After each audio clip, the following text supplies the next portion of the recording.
Congress party 138వ ఆవిర్భావ దినోత్సవ శుభాకాంక్షలు. భవానీ రెడ్డి, కాంగ్రెస్ పార్టీ అధికార ప్రతినిధి, తెలంగాణ.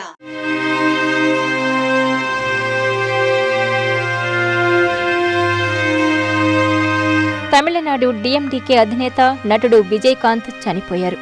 కొంతకాలంగా అనారోగ్య సమస్యలతో బాధపడుతున్న ఆయన చెన్నైలోని మియాట్ ఆసుపత్రిలో ఇవాళ ఉదయం తుది శ్వాస విడిచారు.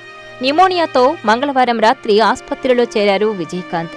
శ్వాస తీసుకోవడంలో ఆయనకు తీవ్ర ఇబ్బంది కలిగింది. డాక్టర్లు కరోనా టెస్టులు చేయడంతో పాజిటివ్ వచ్చింది. వెంటిలేటర్పై ఉంచి చికిత్స అందించారు. కానీ ఫలితం లేకుండా పోయింది.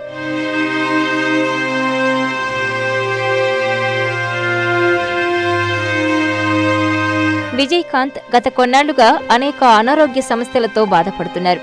ఎలాంటి బహిరంగ కార్యక్రమాలు, పార్టీ సమావేశాల్లో పాల్గొనకుండా ఇంట్లోనే రెస్ట్ తీసుకుంటున్నారు. గత నెల 18న జలుబు, దగ్గు, గొంతు నొప్పి కారణంగా విజయకాంత్ చెన్నైలోని ఓ ఆసుపత్రిలో చేరారు. జలుబు, దగ్గు ఎక్కువగా ఉండడంతో డాక్టర్లు కృత్రిమ శ్వాస అందించారు.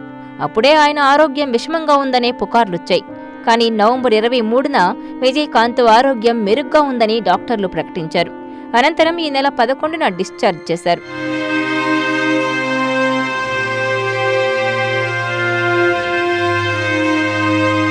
హాస్పిటల్ నుంచి డిశ్చార్జ్ అయి మళ్లీ పార్టీ కార్యక్రమాల్లో పాల్గొన్నారు విజయకాంత్.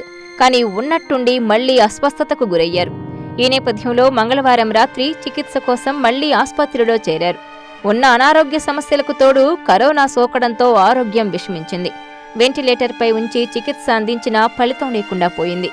దీంతో ఇవాళ ఉదయం తుది శ్వాస విడిచారు.